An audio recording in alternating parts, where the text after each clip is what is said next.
Bonjour les amis, nous avons entendu parler des accords entre le Rwanda et le Congo en ignorant le M23. On a donc traité avec son patron, qui est le Rwanda.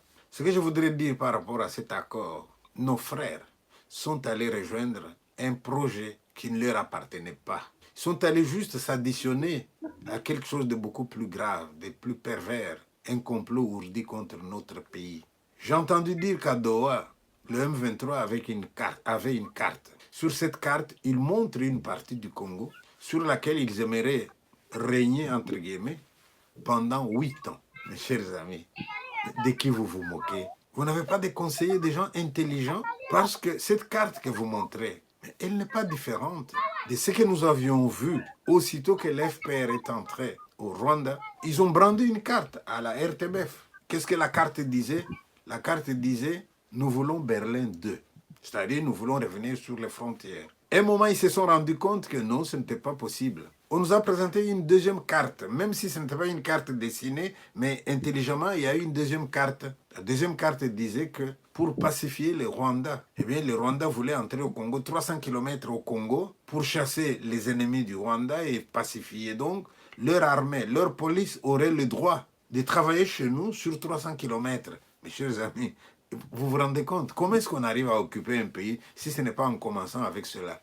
Et cette carte est obsolète. Et aujourd'hui, on nous amène une autre, où on vous dit, pendant 8 ans, eh bien, que toute cette partie-là, c'est nous qui allons diriger. Mes amis, vous pensez que si on fait un référendum au Congo, les Congolais vont voter oui. Habitants de Kivu, sachez que même lorsqu'on a signé l'armistice, après la guerre mondiale, les jours où on signe là, il y avait encore des morts. Ne serait-ce que dans la fête, pour mettre les drapeaux, dire nous avons vaincu, eh bien vous aviez quand même encore des gens désespérés du côté de l'ennemi, qui étaient des tireurs d'élite, qui tuaient encore les gens. C'est pour dire, soyons prudents. Ce n'est pas parce qu'on a signé que le calme est revenu totalement. Après les images qui nous arrivent, les gens du M23 sont comme des animaux blessés aujourd'hui. Ils cherchent toujours à se renforcer, quitte à enrôler des forces.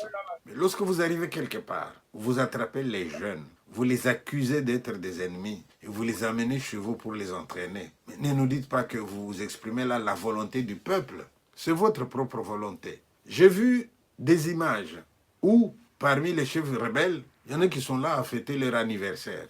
Mais pendant que vous fêtez votre anniversaire là, vous savez très bien qu'il y en a qui sont en deuil parce qu'ils ont perdu le leur à cause de vos actions, de vos idées, de vos ambitions à vous. Il y en a qui ont perdu les leurs. Et eux, ils sont en train de pleurer, mais vous, vous êtes en train de fêter. Moi, je me souviens d'un proverbe qui dit, il n'y a que des imbéciles qui ne changent pas. Un homme intelligent, c'est quelqu'un qui cherche des solutions à ses problèmes. Mais en recherchant des solutions aux problèmes, on peut arriver à un moment où on se dit, bon, cette voie-là n'était pas la bonne. On fait marche arrière. Je pense que c'est le moment de faire marche arrière. On me parle d'un grand joueur de foot qui était connu chez nous, mais qui se retrouve maintenant du côté des M23. Mais ces grands joueurs de foot connus au niveau du Congo et même de l'Afrique, qui se retrouvent du côté des M23, est-ce que c'est parce qu'il a des idées politiques? Ou bien est-ce qu'il cherche où est-ce qu'il peut trouver de quoi manger? Et même, quand vous cherchez de quoi manger, mais contentez-vous un peu de peu que vous avez. Pourquoi voulez-vous toujours avoir des moyens extraordinaires? On peut être riche parce qu'on a des biens, mais un riche peut être aussi pauvre parce qu'on n'en a jamais suffisamment. On peut être pauvre parce qu'on n'a pas, mais un pauvre peut être équilibré du moment où il sait vivre avec très peu.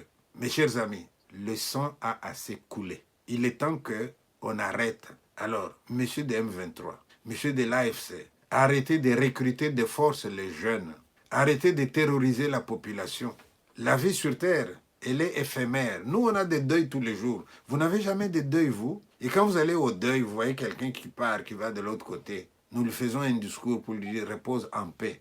Mais la paix que nous lui souhaitons là, lui aussi, il nous la souhaite ici. Pourquoi ça ne peut pas vous frapper? Pourquoi vous comportez-vous comme des gens qui pensent que vous allez vivre jusqu'à la fin?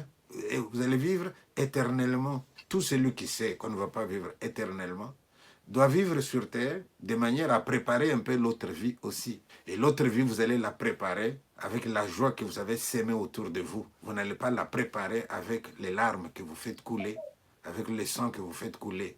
N'y a-t-il pas des gens parmi vous à qui j'avais parlé à travers mes vidéos, à qui j'avais dit, s'il vous plaît, arrêtez, n'allez pas dans cette voie-là, ce n'est pas une bonne voie. Alors vous êtes entré dans une voie qui n'est pas la bonne, mais rentrez. même si en rentrant, vous n'avez plus les cartes en main. Même si en rentrant, ce n'est plus vous qui allez dire maintenant aux Congolais que vous avez endeuillé, ben maintenant ça va se passer comme ça. Non, maintenant c'est vous qui allez subir ce que les Congolais vont vous dire. Et aux Congolais, je dis, pas de vengeance, mais remettre chacun à sa place, rendre justice à ceux qui sont partis. Je me souviens, lorsqu'il y avait eu le génocide au Rwanda, les écrivains africains ont été amenés là-bas pour qu'ils s'imprègnent de la situation, qu'ils écrivent des livres pour immortaliser ce qui s'était passé là-bas. Je pense que chez nous aussi, on a eu tellement de morts que ça mérite aussi d'être immortalisé. Nous allons immortaliser à travers les bandes dessinées, nous allons immortaliser à partir des livres que nous pourrions écrire. Alors, je voudrais bien que le ministre de la Culture, je voudrais bien que le ministre de la Justice, je voudrais bien que la présidence et tous prennent conscience de cette suggestion que je viens de faire. Nous devons immortaliser pour qu'on n'oublie pas. Quand quelqu'un meurt, on peut lui faire un monument. Dans tous les pays, vous avez ce qu'on appelle monument aux morts.